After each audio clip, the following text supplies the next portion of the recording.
Yeah. My boy Tommy G, man, inside the world of ghost guns, guys. So I've been wanting to watch this shit for a while, man, and I waited for y'all, bro. So that's what I'm about to do. I haven't watched any of it, so I only watched maybe like a minute or so, or less than that. But anyways, with that being said, let me switch pages, man. Well, you know what? Before I switch, all right, man. So ghost guns, guys. If you guys ain't familiar, man, in the United States, bro, there was a law. If you were a law-abiding citizen, you had no felonies. You were able to build guns. You can buy parts and build it yourself, which was considered a ghost gun because. So what a ghost gun is basically a gun without a registration or serial number on the actual weapon. But since criminals, got their hands on ghost guns, they started making them and selling them, and now it's illegal, dude. I don't know if it's illegal in every single state still, but I know in California you can no longer do that, man. But yeah, man, criminals ruined the whole fucking thing, man. But that was a perk of being a citizen and a law-abiding citizen at that. You were able to build ghost guns, man. You can buy parts and stuff. I have 2 of them, but I had to get registered. I have to get serial numbers on them now. They're the same thing as the one that you buy at the store. The only difference is now that they're registered now, man, and it sucks because back in the days, no one had to know. The government didn't have to know that you had, because you were a law-abiding citizen and you had no felonies. Since you were that type of person, the United States allowed you to do that, and you didn't have to register the guns. But since all the massacre shootings and people selling ghost guns and buying them and people doing crimes with ghost guns, they made it illegal, man, and now you can't do that. Again, I don't know if that's in every single state. I know in California, you can no longer own a ghost gun, man. It has to be registered, man, by the government. The government must know who got a gun in California, man. And with that being said, man, let's continue on, man. Let's get started, bro. Tommy G, inside the world of ghost guns. Let's get it, man. Let me switch screens, man. Let's go. Hold on, make sure it's all right, cool. Let's get it, man. Your boy Rich right here, man, chilling. Let me see. I'm not liking this too much. Let me fix this real quick, man. My bad, gang. Let me fix this, man, because I can't see me enough, bro. Y'all gotta see me, man. Y'all gotta see my face, bro. Let's get it, man. Tommy G, inside the world of ghost guns. Let me give my boy a triple-double, bro. Damn, son, where'd you find and this? Also, man, I know this is hella off topic, man. My boy Brandon, man, if you out of the hospital already, bro, and, shout out to you, bro. I know you've been in the hospital for your I know you had some type of lung failure or some shit. Hopefully you're doing better, man. I'm gonna check up on you afterwards, man. But inside the world of ghost guns, Tommy G, let's get it. Let's get it. I think access to the firearm is a fundamental human dignity. It's a fundamental human right. 30-year-old Cody Wilson is a self-described gun rights advocate and crypto-anarchist, which means he believes in decentralization of information. He's also been labeled one of the most dangerous people in the world. How many times have you been sued in this business? I can't count. I can't count. Half the states in this country who sued me, this so-called free country. Bro, it's fun. If you guys are not into, like, making guns, bro, I mean, again, I don't know what states are still legal to do this, to make your own guns, bro. This shit is fun, bro. I made 2 of them, man. It's fun, bro. What got you into 3D printing guns? When I got my cease and desist from the ATF. If ATF kicked in your door and they found this, what kind of time would you be looking at, you think? I don't even know. You think double digits? Probably, yeah. How do you walk the line between freedom and danger? It is a line, and... Hey, no crap, this guy looks like Justin Timberlake, gang. Damn. Damn, son, where'd you find this? My boy Justin Timberlake in the house making ghost guns. Because he ain't singing R&B no more. What the hell's going on? Found this. What kind of time would you be looking at, you think? I don't even know.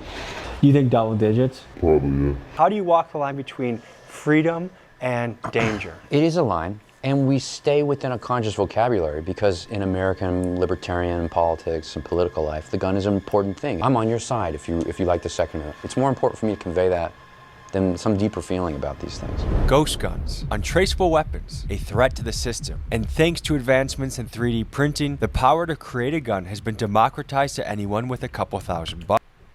So right now, guys, since you can't like buy parts anymore, like the lower receiver, right now the loop around it is that if you do 3D printing, that's the loop right now. If you can get somebody to give you make a gun like 3D print style, I guess you won't get in trouble, bro. You could still make ghost guns. Again, I don't know how legal or illegal it is, in your state, in our state, we can no longer do this. I don't even think you get caught with no ghost gun, bro. No matter how it's made, bro. But I think the loop right now is if you 3D print, you can get away with it. Anyways, oh shit, my bad. My bad, gang. My bad. You know, it's more important for me to convey that than some deeper feeling about these things. Ghost guns, untraceable weapons, a threat to the system. And thanks to advancements in 3D printing, the power to create a gun has been democratized to anyone with a couple $1,000. Now, is this a Second Amendment right that the Founding Fathers outlined for us in the Constitution? Or is this a dangerous public safety nightmare that needs to be heavily regulated or altogether outlawed? Today, we take a deep dive into this world. We sit down with Cody Wilson, a controversial figure who invented and printed the first 3D gun, and he currently runs the biggest ghost gun company in the United States. We speak with Michael Cargill, a gun rights activist who took on the ATF all the way to the Supreme Court and won. And finally, we go underground to interview a 3D gun printer running a highly illegal ghost gun enterprise. But before we start, first a quick disclaimer and a message from our sponsor. This video is for documentary purposes only and should not be viewed as a guide for manufacturing weapons. Please consult and adhere to all applicable laws regarding firearm ownership in your area. You will go to and jail, now for the sponsor of today's video. Today's video is it works. Use my link. Tommy G. Cody? Good Tommy to meet you, G brother. in the Morning. building. Nice to meet you. We're in the headquarters right now. This is DDHQ.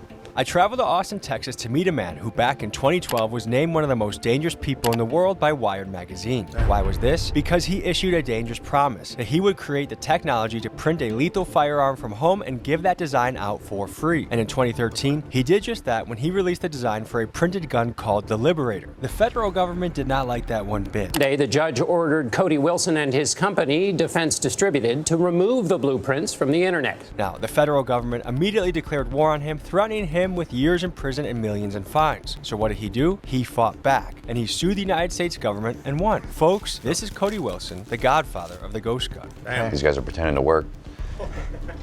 Just more so eating donuts than really working. That's right, and I'm pretending to manage their pretend work. And I'm pretending to be a documentary film crew, so I feel like we're meshing Yes, perfectly. exactly. I'm pretending to be documented. So welcome to DDHQ, man. Thanks for having us. It's a mix of hobby and commercial product, right? So we got to do a little bit of customer service. We got to do a little product R&D because some people don't want the service. They want to go off on their own and do it. And it's a mix of 3D printing, CNC milling, and then what we call 80% receivers, which have been very popular in the last couple of years. These things are made here, they're serviced here, they're developed and tested here. What does that flag represent? This is a Texan flag, all right? This is called the Goliad flag, or sometimes called Philip Dimmitt's. Why you got a poster of Biden with a hat on, bro? That's like random, gang. Oh, somebody! Look, that was the most random shit I've ever seen in my life. Hold on. No, that's just too slow. Hold on. Let's get the next. There he is. What the fuck? Y'all see that shit? It's the most random shit ever, bro. Let's go. This is a Texan flag, all right? This is called the Goliad flag, or sometimes called Philip Dimmitt's bloody arm flag. But it flew at La Bahia at the beginning of the Texan Revolution. I come from the American libertarian tradition, which is older than just America. It's an Anglo-American tradition. I come from that. I'm one of its logical consequences. And so in some respects, I'm just a shit lib living in America. When you really came onto the scene about 7 years ago, there was a lot of media about you. What has changed in your ideology or your mission in the last 7 years? I've become more cynical, but I've also become more practical. And whereas I might have been an idealist in both like a normal sense and as a philosopher, now I'm a realist. The thing about the fight about this type of shit, bro, is like of like people printing guns and owning them. It's like it's the only people that get fucked at the end of the day, bro, is gonna be the law-abiding citizens, right? That have to register their guns now, because the criminals, bro, it's like when you make a law like this, bro, like we're like, all right, man, you can't no longer make ghost guns. You can't, and if you do whoever has a ghost gun, you have to get it serialized.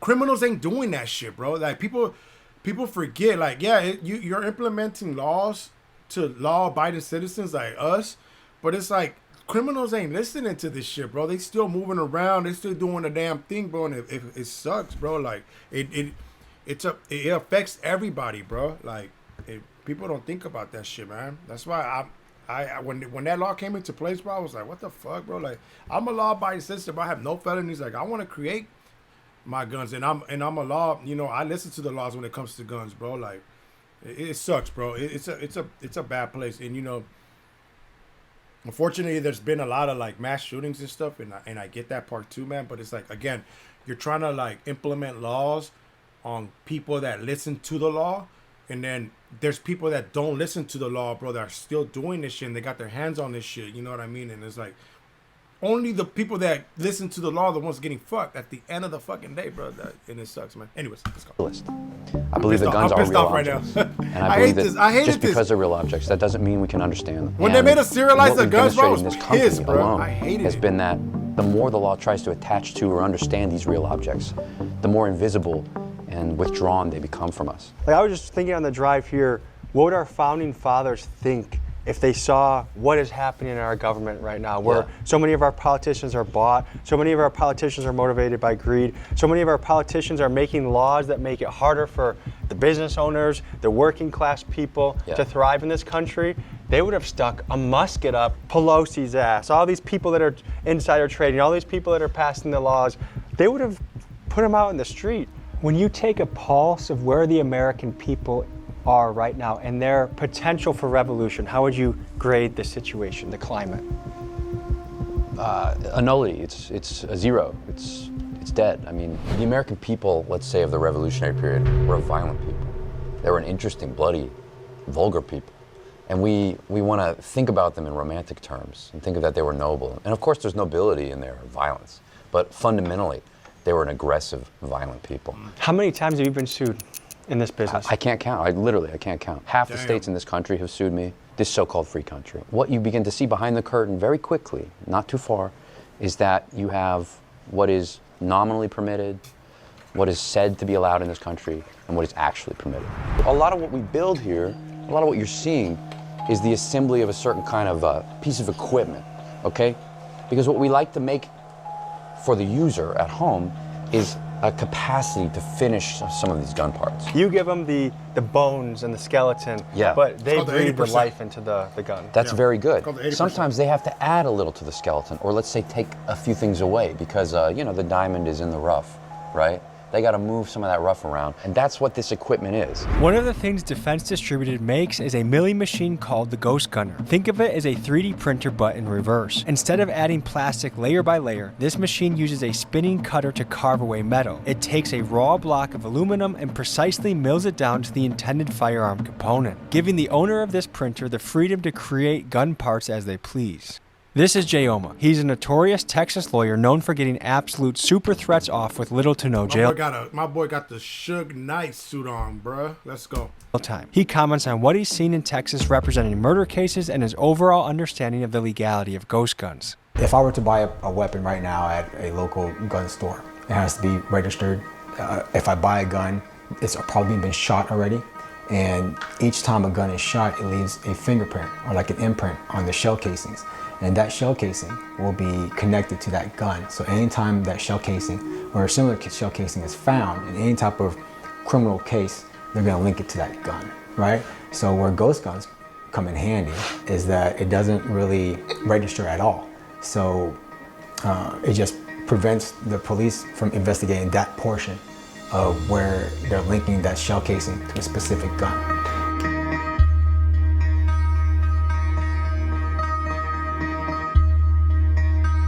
To dive into this 3D gun printing world, we're now going to meet with a guy that does it on a very small scale and ask him questions about what he does, but it's very sketchy, the area that he's in. There's a lot of federal pressure right now, and so we are parking our car in an undisclosed location in the United States, and he's going to come pick us up without a cell phone in his car and take us to a site where we'll see the 3D printing of the guns. It just makes me think that there's kind of this two-tiered system in this country. And I get both sides, but if you're a massive weapons manufacturer with a publicly traded stock, you can do this in broad daylight and make billions of dollars doing it, but a little mom and pop shop doing it and believing the same Second Amendment that the major manufacturer believes in has to hide under the fear that they might get arrested by the ATF or some three-letter agency. What are you in the business of? I build guns, occasionally sell them. So you customize guns mostly in the 3D. That right there, bro, has always been illegal, bro. That part where he's doing with this dude that he's about to, this little segment we're about to get into, to make ghost guns, bro, is one thing, right? As a law-abiding citizen, and you keep them. But to make a ghost gun and to sell it to somebody, bro, that's illegal, bro. That's I forgot the name of that law, bro. But that's like 10 years, bro. They'll give you 10 years for doing some shit like that, bro. It's arms manufacturing or some other in sales or some shit like that. Illegal sales, bro. That shit could get you in so much trouble, bro. Anyways, let's go. What are you in the business of? I build guns, occasionally sell them. So you customize guns mostly in the 3D printing space? Yeah. I started out doing the P80s, but then once that whole craze with the goddamn, that's when I got into 3D printing. I also like stocked up on them. What got you into 3D printing guns? When I got my cease and desist from the ATF. That's when you started printing guns? Yeah, out of just pure like passion for guns. And what do they ask you to cease and desist from? Well, so basically if I buy firearms, they're allowed to come in my house anytime, unannounced, in fact that I still have it. And are you able to say vaguely why that is? It ended up in the wrong hands, getting across the border.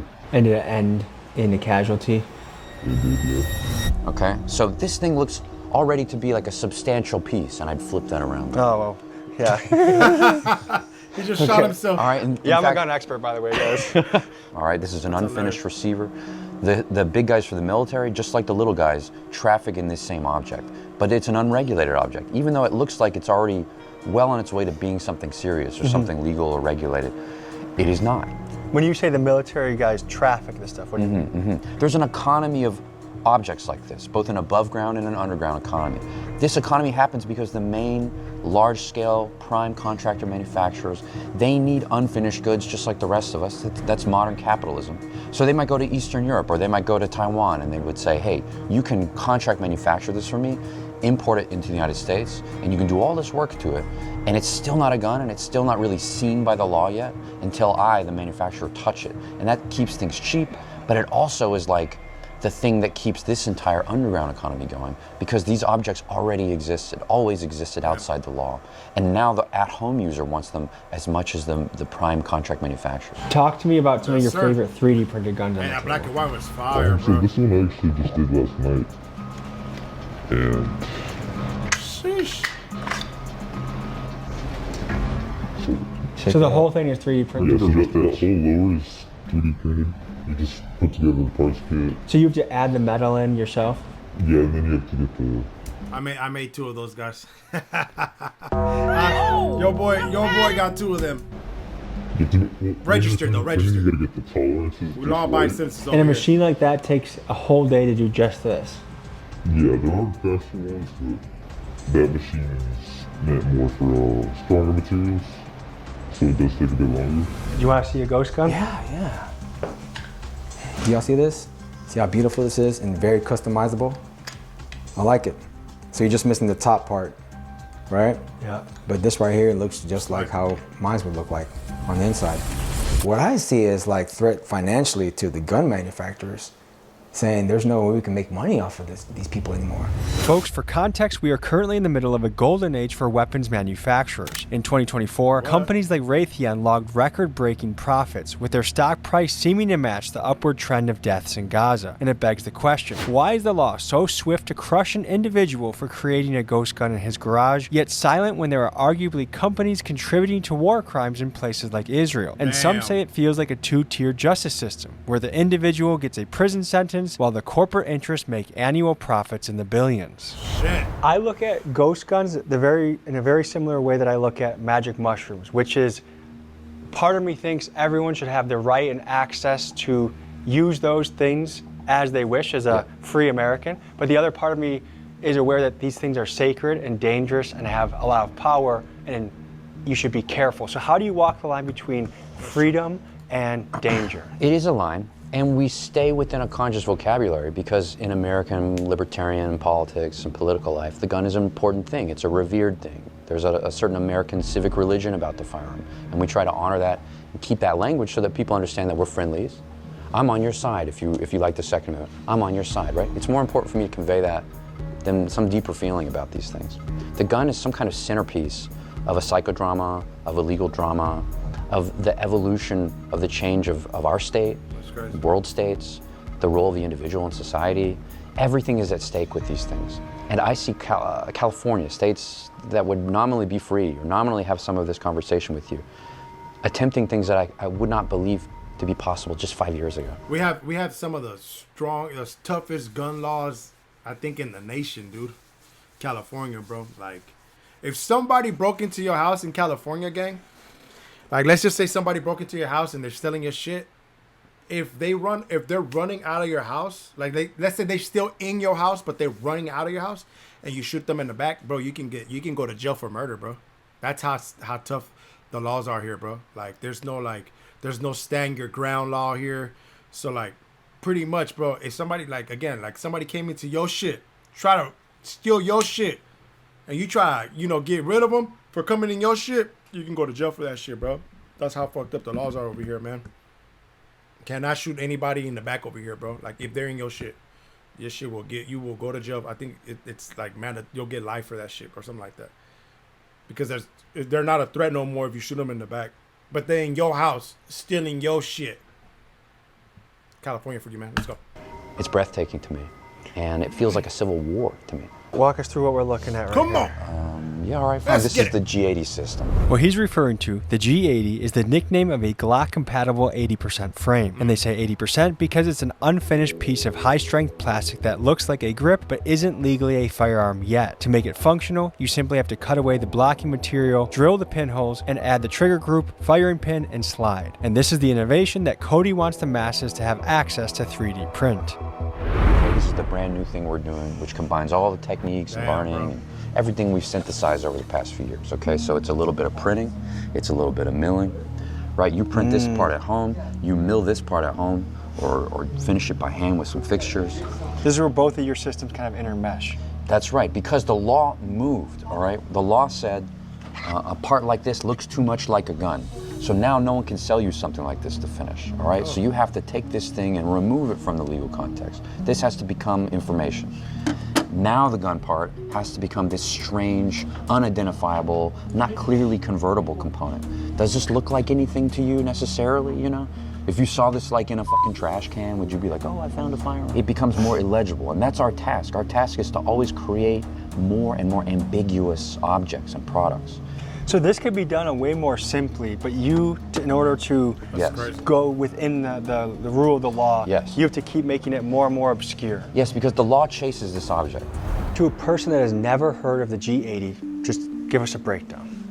The G80 is the next system in unfinished 80% firearms, okay? The law says, well, all we know, this is the Supreme Court of the United States, and its supreme legislation says, well, all we know is it needs to take longer than an hour to make, and it probably shouldn't look like a gun when you start.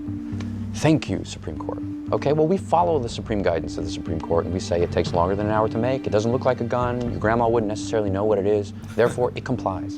And of course, California, Gavin Newsom, President Newsom, will crush the shit out of us when we're a successful company.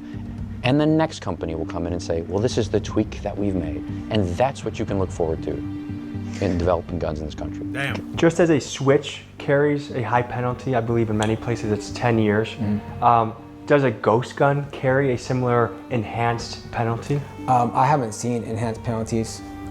In my experience, I have not, because a firearm is still a firearm as long as you can prove that this is an object that can kill people. So if I was a prosecutor, right? Switch it around. If I was a prosecutor and I'm going to argue that this defendant right here, this one right here, he killed somebody. Not only did he kill somebody with a gun, he killed somebody with a gun that was unregistered. This means this individual right here is trying to hide and mark his tracks. He needs to burn in prison. In fact, I'm going to ask you, the jury, to not only convict him, but to get the death penalty, because this exceeds just 99 years. He needs to pay.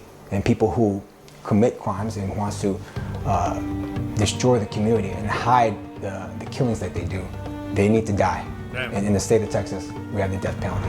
How much does the machine cost? How much does it cost to make this in materials, and what can you sell it for? So that machine, at the time, it cost about $1,400, but I got it for about $900. How much can you sell this for? This completed, probably anywhere from $750 to $900. That's expensive. And what kind of person is buying this? Someone that's gonna throw it away. Creating it is a hobbyist thing, but selling them, the guy that's buying it, usually has a particular reason. You can kind of get the idea, I assume. And how do you feel about that? I don't really. Does that make sense? On the website of Cody's company, for free, they have dozens of files that can be downloaded and 3D printed into various gun components. And because it's on the internet, that means that it could be printed by a well-meaning, law-abiding hobbyist gun owner, but it also means that guys like Jay in his garage can build a weapon to sell to a guy planning a murder. And that, in a nutshell, is the crux of the controversy surrounding Cody's mission. Okay, so this is interesting. So this is total downloads of just the digital product you guys have. For the month, yeah. For the month? Yeah.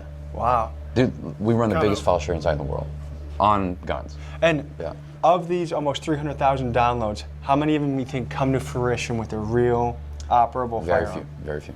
And this map you're seeing here has gone one step further, and it says the files for these things cannot be left to be downloaded unrestricted to California or to people in Washington. So is your site blocked in California?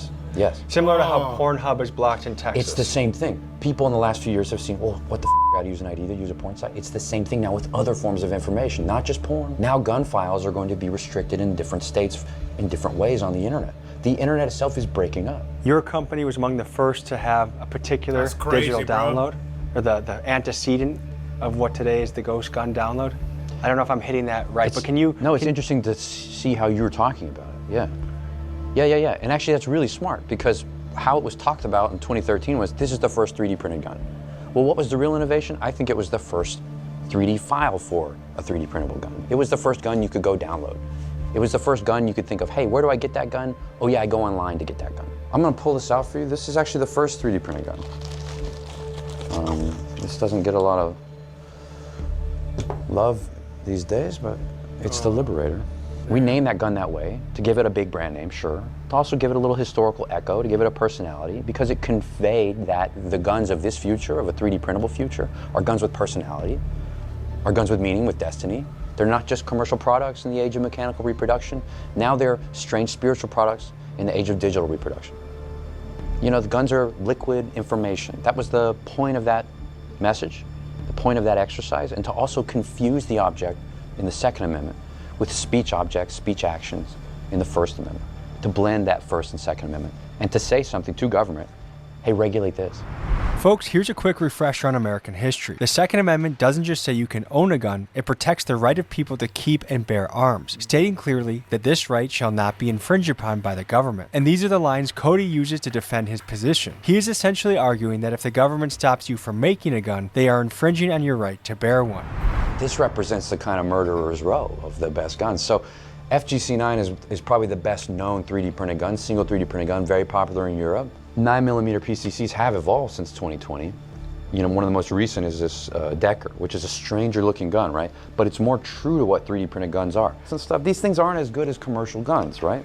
But there's something kind of amazing about the fact that you can 3D print a real magazine for real bullets. This is entirely printed with a spring. All right, this is the Urtal.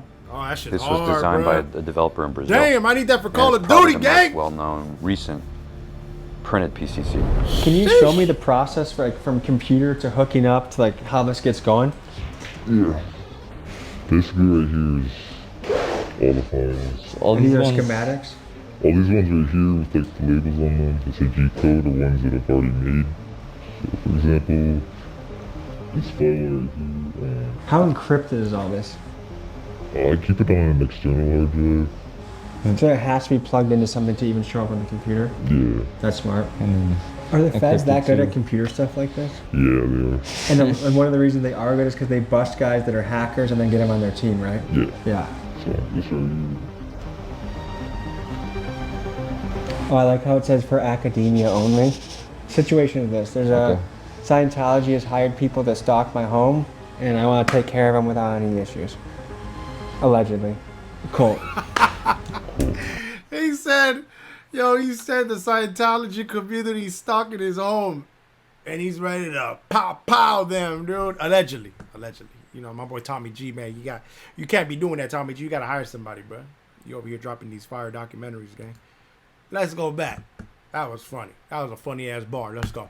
Situation is this. There's a Scientology has hired people to stalk my home, and I want to take care of them without any issues. Allegedly. Cool. So,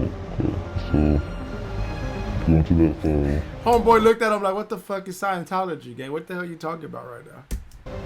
and you basically just... So that's it. This is what it would print, and then do you put the rest together yourself? Now, what if I had a computer and I had only this?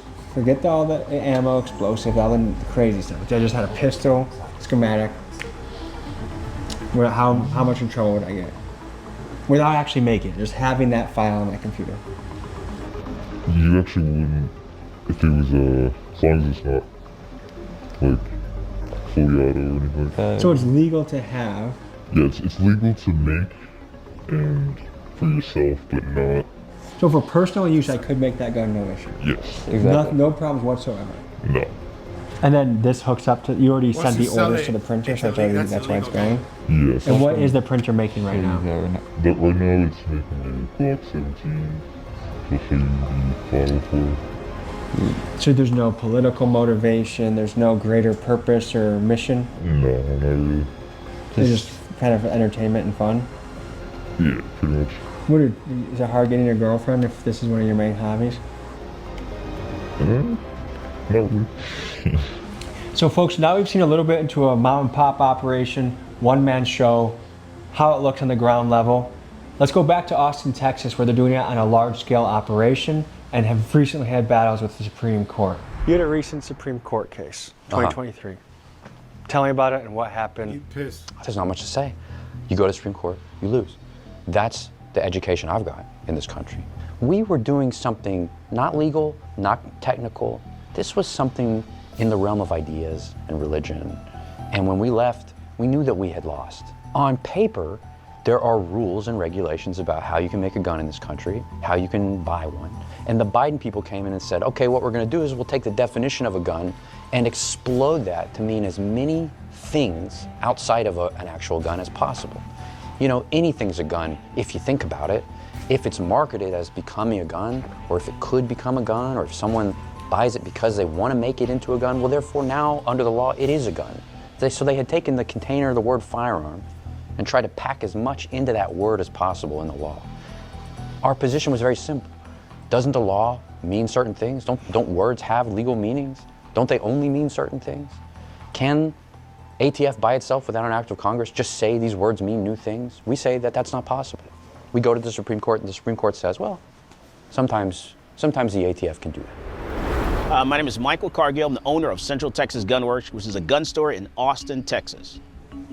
You had a battle with the Supreme Court. Tell us about it. Yeah, not a lot of people can say that they went up against the United States government. They went up against the Department of Justice, the Alcohol, Tobacco, and Firearms, BATF. Both administrations. Damn, my boy got a big old belt buckle, bro. Look at that, bro. What does it say? About to find out. Hold up. It says Central Texas. Gun? I don't know. I can't read it. That is a huge belt. Hey, man, that's as Texas as it gets right there. Y'all see that big old belt buckle, gang? That's how you know you in Texas. Let's go. Trump administration and Biden administration and actually won. It started, back with the Las Vegas shooting. So Las Vegas, a guy allegedly took an AR and a part, which was a bump stock, and attached it to a rifle. And he used that to shoot, faster, where he would allegedly shot some concert goers there in Las Vegas. So because of that, what happened was the government decided they were going to go through the ATF to ban the bump stock. One, how can you go through the Bureau of Alcohol, Tobacco, and Firearms, an agency within the federal government, in order to do this. I said, you got to go through Congress if you want to ban something that people legally own and purchase. What I decided to do was surrender my bump stocks to the ATF when they banned them, and then 30 minutes later, we sued them in federal court. And so we go in the courtroom there, and the judge was like kind of confused. He kind of compared the bump stock to like a shotgun. You know, he said, oh, I get it. It's like a shotgun. You pump it and then you fire it. It's like, no, you know, that's not it. And then I said, you know, this is a lost case. You know, we're going to lose this case. And so we lost. He ruled against us. And we appealed again to the entire Fifth Circuit, which is heard en banc, which is heard by like 12 or 13 judges. And to me, that was the most intimidating court I've ever been in my life, where you have, you know, 13 justices sitting on the dais there, you know, and throwing questions at your attorney left and right. You know, what about this? What about that? You know, can you do this? You know, what about machine guns? Da da da da. And my attorney did a great job. And so we won. Dope. And not only did we win, the Fifth Circuit gave us everything. They gave us, you know, the definition of a machine gun. They gave us the fact that the ATF, a federal agency, could not create or write law. And I was like, man, you know, this is awesome. And so the government decided they were going to appeal that case tonight to the United States Supreme Court. It was really exciting to be in the United States Supreme Court, and we won. What is concerning about the stories of Michael and Cody is their experience with the ATF attempting to create and enforce gun laws. Legally, a law has to go through Congress before the ATF can enforce it. For an example of this, just look at this footage of ATF agents visiting a Navy SEAL. The reason why we're here is because I'm sure you're aware, just recently the ATF classified the FRTs, the force reset triggers, as machine guns. We are aware that you may have purchased some of these FRTs. Okay, that's incredible. And have to pick them up. You know, they're evil. So I won't be answering any questions today. I don't have any comments on this subject. I won't be giving you anything. Okay, so you... Are you refusing to give us the trigger? I'm not refusing anything. I won't be answering any questions. They were there to confiscate a force reset trigger, a part that was legal when the man bought it. And it shows a disturbing trend, where a law-abiding citizen can be turned into a criminal simply because a federal agency changed its mind without a single vote in Congress. Like, to me, there seems like a light and dark side of what you do. On one end, there's the shits and giggles side of it, where it's just little funny shit. On the other end, someone's gonna get smoked or something like this. You're right about that, but I mean, it goes the same way for any OEM gun. So it's similar to what a gun manufacturer would say. Hey, I'm Smith & Wesson. We're doing quite well this year. What people do with them, that's their choice, that's their responsibility. I just am the creator. Just like knives, just like cars, just like anything that could be used as a weapon or a utility. It's up to the person, it's out of your hands once you make it. Yeah, their responsibility, their choice is not something you can control. So I don't actively go out and try selling them for profit. You know? What's the most you've made in a month doing this? It's been more of a hobby, but it's more of the drugs that I sell, the funness kind of. If ATF kicked in your door and they found this, all this, what kind of time would you be looking at, you think? I don't even know. You think double digits? Not if you got a good lawyer. Probably, yeah. See some of what he's working on, though? Yeah. Like when we're kind of after we're doing this, maybe? Because really so much of the heart of our operation is manipulating not even the real object, but the virtual object. Something really important happened after 2020, okay? And it's called the Bamboo Labs X1 Carbon.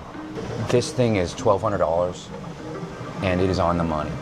And you are making quality gun parts, okay? This has changed everything. Wow, and look how dexterous it is. So fast, and all these micro compensations, all this physical adjustments. Okay, this is high-tech stuff and it's affordable. This is ridiculously cheap. What you're seeing are 3 different Glock frames, G80 grip modules, being printed at the same time. They'll all be done within a handful of hours. This piece evolves from already printable Glock frames. We take what's regulated about that part and remove it. And then we create something that it's no longer a frame, because frame has a legal meaning. Now it's a grip. There's so much legal dancing you have to do. So they're making grips. You have to be a kind of mystic. They're making grips You have now. to be a wizard. You have to be a nerd. You have to be a lot of things. And among other things, you have to think like a criminal. You have to break the law in your mind first to know where the right design parameters are. You know, oh, if I make it this way, the law doesn't even see it. It's invisible to the law. You know, that's the design choice. That's why it's made this way, so that the law truly is seeing ghosts, right? Looking for ghosts. That's why they call them ghost guns. I think we need more people in America like Cody Wilson. People that are idealists, people that are almost on a religious crusade for the people, by the people, against the government. The state has gotten so overwhelmingly powerful that to have a voice that's willing to experience lawsuits across many states, or federal lawsuits, or bankruptcy, or even prison, I just admire someone's commitment to the cause. And I do feel like there's a rattling, especially amongst the younger people in this country, that we're so disenchanted, disenfranchised, that we are being energized into movement against the state. And I, as a proud American, appreciate that. Second Amendment, big thing in America. Do you believe that you should have the right to make your own guns at will? Yes, I do believe that. Can you speak about your overall philosophy about guns, about the Second Amendment, about the American right? The reason I got into this business in the first place is because I wanted to make sure that everyone in my family had the tools needed to protect themselves. I wanted to make sure they had a gun. I wanted to make sure my family were proficient with firearms. You know, I wanted to make sure they knew what the law was and how to react when stopped by law enforcement. So that's why, you know, I got into the gun industry. And so my grandmother at 70 years old decided she was gonna, you know, go back to college and get a college degree at 70. And so she went back to college because she wanted to become a nurse. While my grandmother was traveling from a library, sitting at a bus stop waiting for a bus to come, a guy came along, mugged her, and raped her. So because of that, I decided I wanted to make sure that everyone in my family, including the females in my family, had the tools they needed to protect themselves. I wanted them to get a gun, I wanted them to know what the law was, and I wanted them to be able to defend themselves and send those little bastards up the escalator to Jesus. So that's why I started selling guns. I teach the classes because, you know, I wanted to make sure my family knew what their rights were. I like this guy. Hides within the presence of a gun. What you see is not the gun, it's what's inside. And that makes all the difference in the law. This is the G80.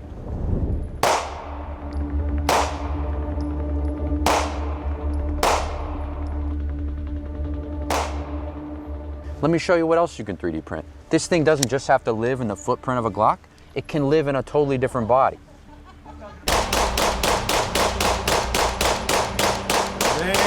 Hey, I want one of them. I want one of those, but guys. we now have a 3D printed, what we call the PDW. That's hard, The idea bro. is something between a handgun and a full-size fighting rifle. Somebody like a tank crewman or somebody in a rear area might have. Civilians have an interest in this because, as you see, I have a spare magazine that I can stow on the gun. So say like I'm a church security, this fits in a normal backpack. And if somebody shows up with a rifle, I have something that gives me a third point of contact, and I can engage that threat a little better with a little more precision than I would from a 2-point of contact handgun. So it's just a different form factor. It's one of many innovations we expect to see with the G80 product line. The elements that are 3D printed are just this part. Yeah, everything below the steel you see right here. So this block, and we will, when this comes to market, include the steel. So if you want to print your PDW body, you'll buy like this brace kit, and it will come to where you can just install this nut, slide it into the channel, and now you have a retaining nut. And it'll have a locking latch to keep it collapsed, and then you'll push the button to pull it out and deploy it.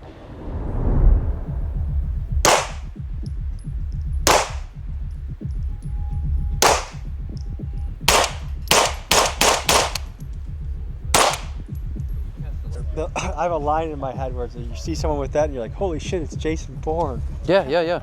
This could equally be, it's almost timeless. It's such a foreign design, like 3D printed guns help you understand it. Some designs are, this could be from the 1960s, from sci-fi. This could be from 20 years in the future. I mean, where is this gun from? That's just fire. So you do have a great pessimism about your life work right now. You think it's gonna end by getting crushed by the government. No. It's just, you have to assume. You just have to assume. All right, these forces are too big. This government is too large. It is too impersonal. And it doesn't care about, you know, the law or these little ideas that you have. It's almost all accidental. You have to understand, these are like big cosmic forces. It's like gods that don't even know that you exist. You know, you're less than an insect. You will be destroyed when you're near all of these forces. It just happens. That's what it is to be involved with this. So, what kind of artistic performance, aesthetic development, you know, you have to think outside of these traditional left-right terms.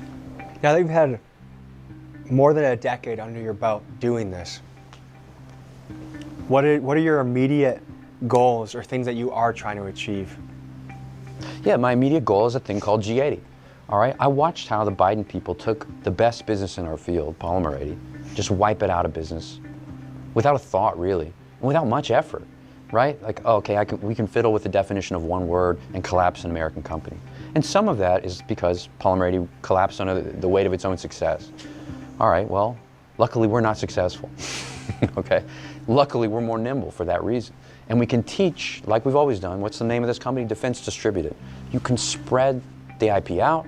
You can push the sites of production around. It can be a network. You don't have to have one big business in this field. It will always be hobbyists and hackers and incels, this distributed kind of wave of people. We're teaching that. But another of my big goals is to show that, like, there was no success in crushing polymer 80. That was nihilistic, it was naked, it was opportunistic. It wasn't a victory or accomplishment in the law or ideology. Damn. All that legal accomplishment did was push the products and the development and the technology the next level deeper. Okay, you can't make a frame now because it looks too much like a gun. Well, I'm gonna sell you something that doesn't look like a gun. You just make products that are more ambiguous. What do you think that there's major gun companies like Smith & Wesson, Ruger, Beretta out there that can make millions and millions of dollars every year, so they can sell into Ukraine, they can sell into Israel, they can sell into countries that are actively at war. They have quarterly bonuses, they have stock options, no prison, but if someone finds this on you, it's a really big deal. What do you think about that kind of two-sided system? I mean, obviously I think it's but there's nothing you can really do about it.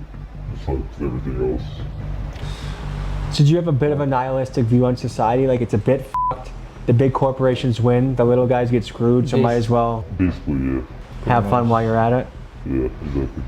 These gun manufacturers are, if they do business here and abroad, they're part of the military-industrial complex. And if we democratize where anyone could have a gun printer in their home, there are huge business interests that we're hurting. Do you suspect that's one of the biggest reasons, more so than safety, that this would be why the government would be against ghost guns? Yeah. When it comes to money, and those big corporations aren't making the money, or they foresee they're not going to make as much money as they used to, then they're going to do whatever they can to keep that, as anybody would. Anybody who has a monopoly on anything, like if you own all the pizza stores, for you to see somebody making their own pizzas, that's a threat to you. That's a threat to your family. That's a threat to your legacy, right? So if I was a gun manufacturer, I would try to do whatever I can to prevent it, but make you believe that it's for your safety. It's for the safety of little Johnny down the street. If you ever get charged with a crime, I'm currently licensed in the state of Texas, but there's a way for me to practice in other states.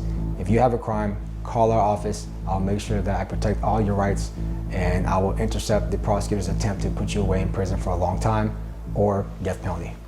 Give me a call. Folks, just a quick reminder, don't forget to click the link in the description and grab the Hey CyberGhost VPN man, disc. triple double to my boy Tommy G.